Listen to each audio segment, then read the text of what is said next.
They called me poor at the dinner table. In front of everyone, laughed at my clothes, snickered when I said I drove myself, rolled their eyes when I offered to help clean up. One even whispered, "You know, she's only here because mom insisted. She can't even afford to say no." But they didn't know. They didn't know what I had, what I built, what I owned. They thought I was beneath them until I pulled out the contract, until I showed them whose name was on the deed, not theirs, mine.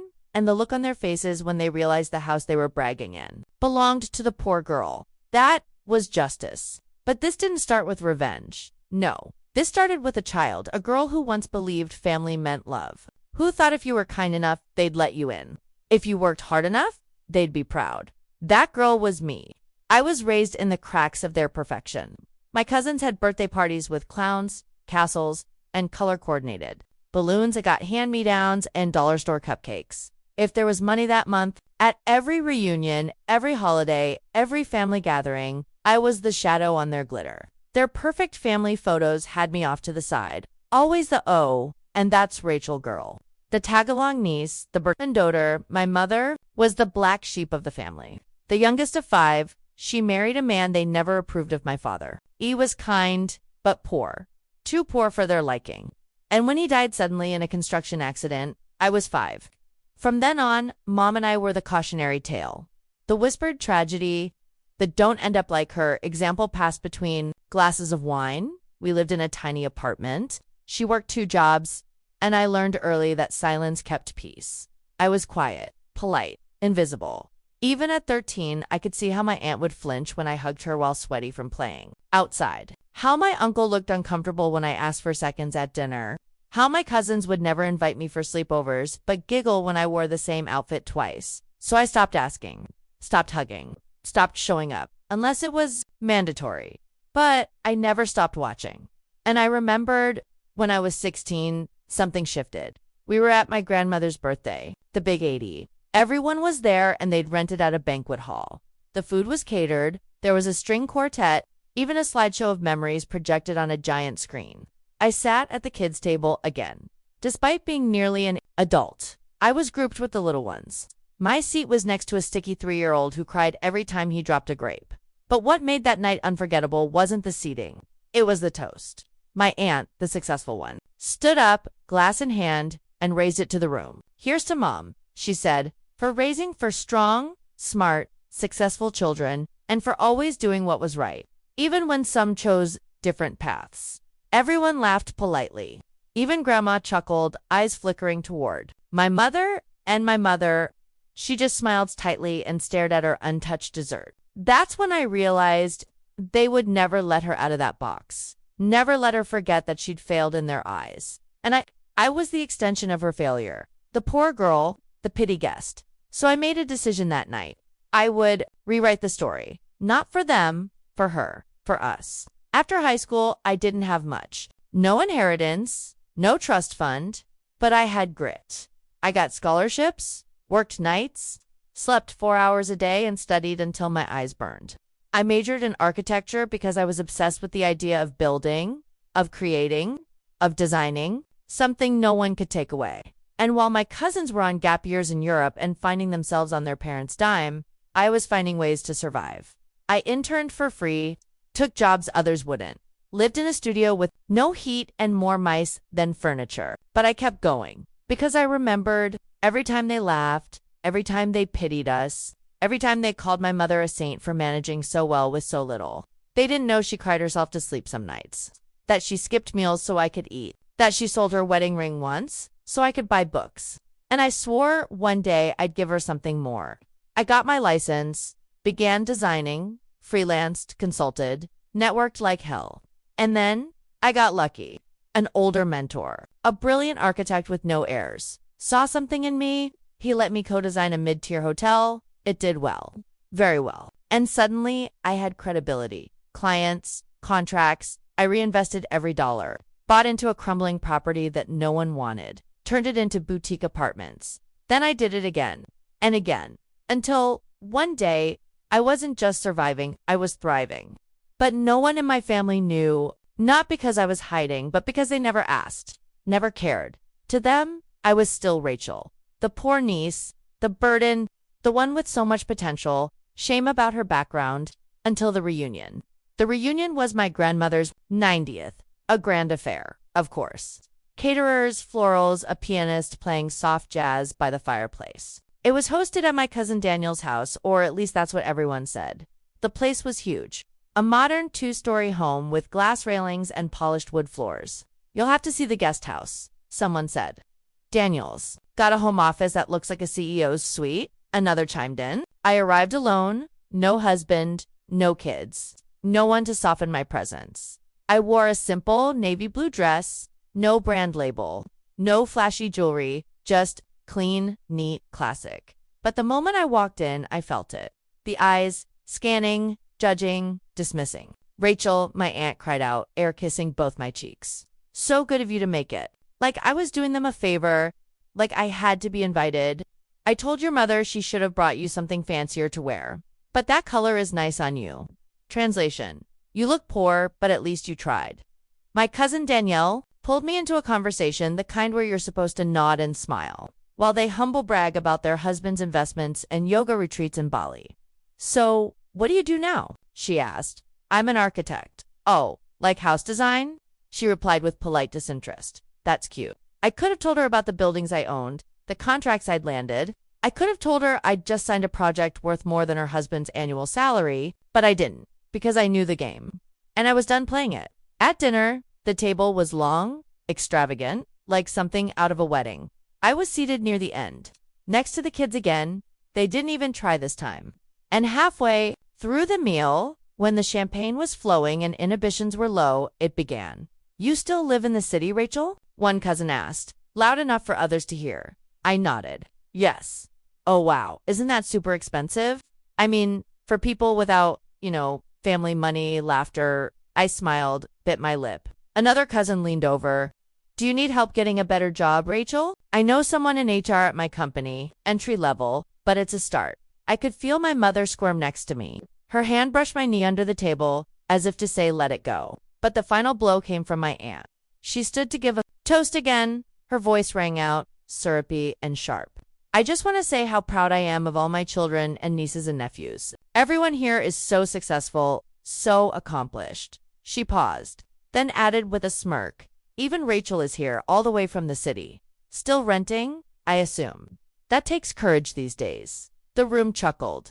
My blood turned to ice. I looked around. They were laughing at me, at the girl who grew up in their shadow, at the woman they still saw as nothing more than a leftover. That's when I knew it wasn't about proving myself anymore. It was about reclaiming power. See, what they didn't know was I'd bought the property they were standing in. 6 months earlier, Daniel had listed the house. Too much debt, a failed startup. Quiet desperation behind his curated life. I saw the listing through a contact, recognized the address, and without hesitation, I bought it through a holding company under my design firm. Daniel was now renting. The property, it was still his, publicly. But on paper, it was mine. I owned the land beneath their laughter. I owned the walls that echoed their insults. And at that table, surrounded by polished forks and whispered mockery, I decided they would know. But not yet. No, not in anger. That would be too easy. They needed to feel the silence first.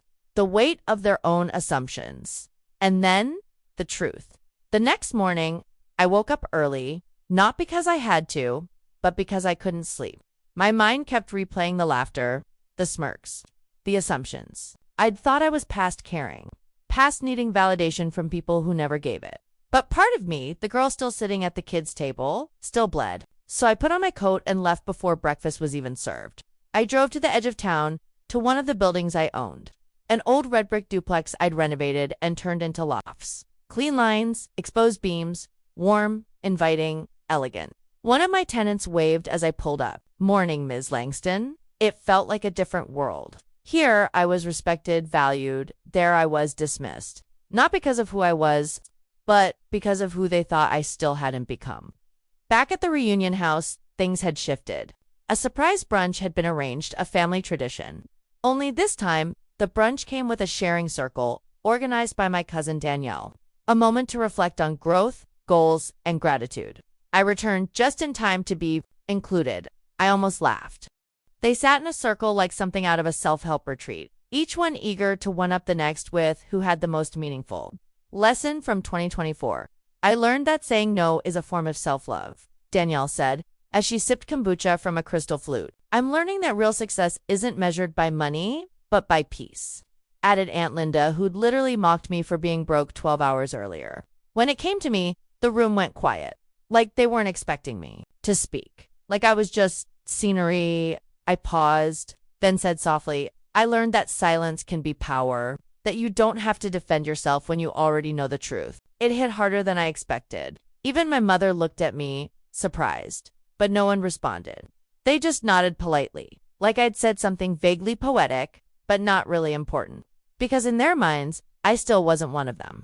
The worst moment came later that afternoon. I was sitting in the garden, away from everyone, when I overheard two cousins talking on the patio.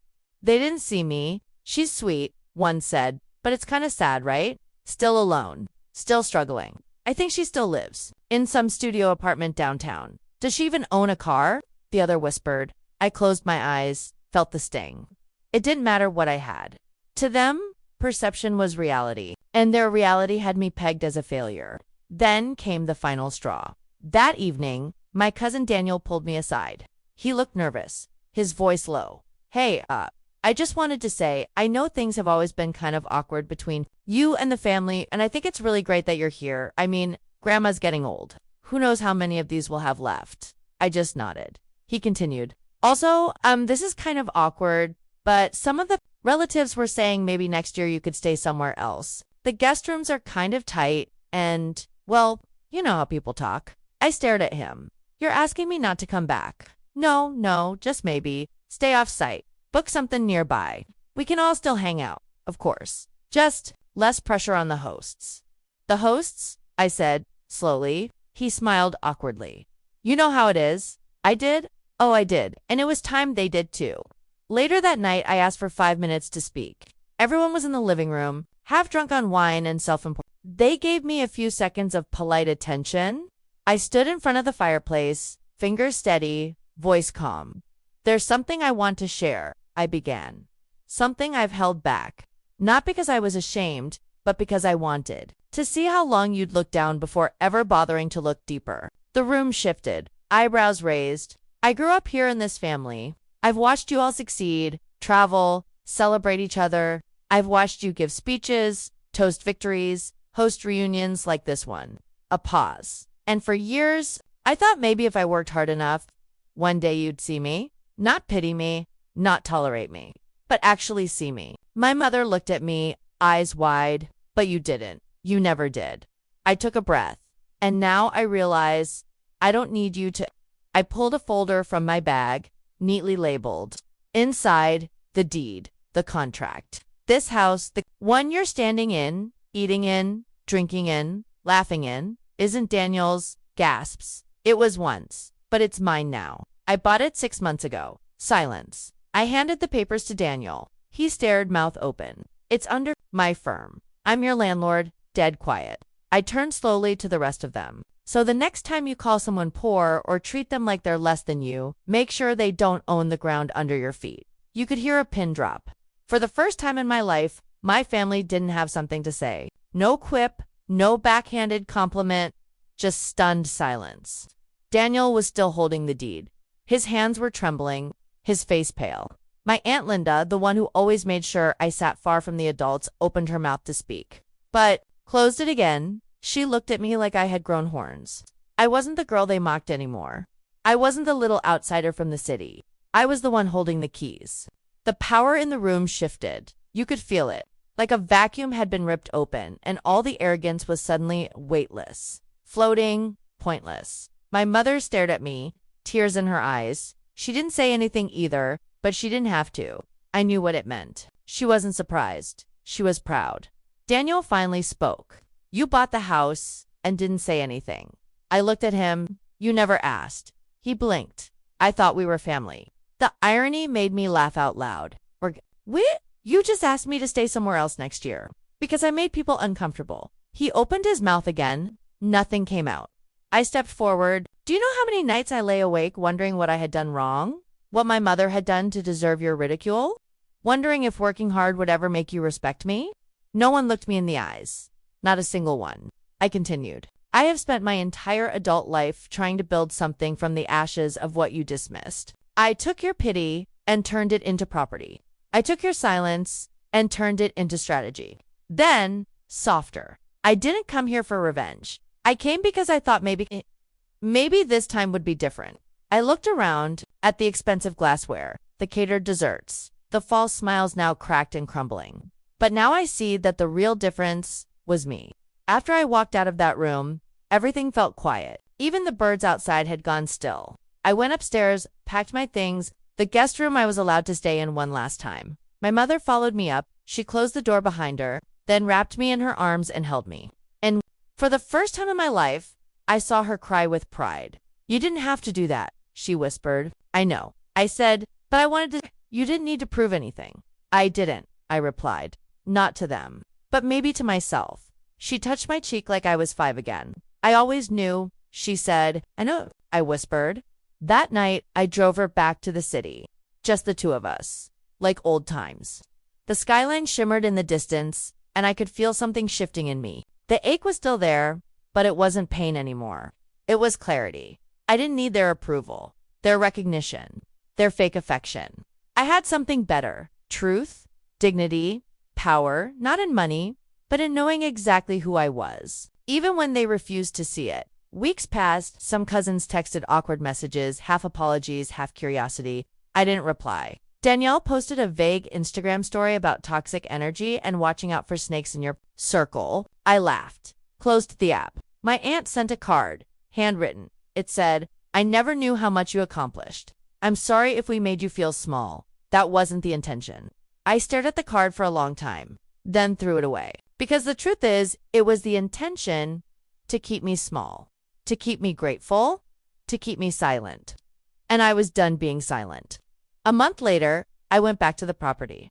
The house that once hosted that reunion. It was empty. Daniel had broken the lease, quietly, a mutual termination, no drama. He couldn't bear to live there anymore. I didn't blame him. I stood in the middle of the kitchen, the same kitchen where they laughed at my clothes. My car, my life. And I smiled, because now it was mine. All of it. I could renovate, sell, tear it down if I wanted. But I didn't. Instead, I turned it into something new. A space for women like my mother. Mothers who raised daughters alone, who knew what it meant to be underestimated, overlooked, undervalued. I called it the Langston Center. A place to rebuild, just like we had. If you've ever been called less than, if you've ever been mocked, doubted, humiliated, just know you don't owe them an explanation. You owe yourself a future. Drop A in the comments if you've ever turned pain into power. Share this story with someone who needs to remember who they are. And if you haven't already, subscribe. Because here, we remember. We rise. The opening ceremony of the Langston Center was quiet, but meaningful. There were no media outlets, no red carpet, just my mother. 3 women she used to work with at the diner, a handful of social workers, and me. I stood at the front, steps, ribbon in hand. And as I cut through the red silk, something inside me finally let go. The bitterness, the resentment, the hunger to be seen, it didn't matter anymore. They could keep their brunches, their group chats, their perfect little family newsletters. Because I had something more lasting. Legacy. The Langston Center became more than I ever imagined. We offered job training, housing support, mentorship for teenage girls in the system, girls who reminded me of myself, and every time one of them said, I didn't think someone like me could do this, I smiled and said, me neither. But here we are. Funny thing is, word eventually got back to the family. Through Facebook, through whispers, through one of the distant cousins who stumbled across our fundraiser gala and saw my name on the sponsor list. Suddenly, the messages changed. They weren't half-hearted apologies anymore. They were invitations. Would love to catch up sometime. Proud of everything you're doing. Let's reconnect. It's been too long. Even Daniel reached out. Hey, I know things got weird. I'm in a different place now. Let's get coffee. I didn't respond. Not out of hate, but because I no longer needed anything from them. The silence I once used to survive had now become my boundary. Months later, I received one final letter. It was from my grandmother. Shaky handwriting, old school stationery. She wrote, I always knew they treated you differently. I just didn't know how to stop it. I saw what you did buying the house, starting the center. And I want you to know I'm proud of you. Even if no one else ever says it out loud, you remind me of me. She passed away a few weeks later, and at her funeral, something strange happened. For the first time, no one knew where to seat me. Was I a cousin? A guest? The owner of the house where she'd spent her final reunion? I didn't sit at the kids' table. I didn't sit in the back. I walked in with my mother, and we sat where we wanted. No one questioned it, because they finally understood we didn't need permission to belong. That's the thing about justice. It doesn't always arrive in a dramatic explosion. Sometimes it walks in quietly, wearing the same shoes they once laughed at. Sometimes it signs the contracts they said you'd never hold. Sometimes it looks like you smiling, peaceful, in control, while they wonder how they missed. My story isn't about money. It's not even about revenge. It's about reclaiming space. It's about the girl at the kids' table realizing she was never the problem. It was the table that was too small. If you've ever been told you're not enough, not good enough, rich enough, worthy enough, let this be your reminder. You don't have to prove yourself to anyone who can't see you clearly. You build, you grow, you rise. And when the time is right, you show them. Not with anger, not with spite, but with the truth. Because the sweetest revenge isn't rage, it's peace. If this story moved you, comment, I claim my seat. Share it with someone who's still finding their voice. And don't forget to subscribe. More real stories, more emotional truths, more justice right here. Thank you for listening.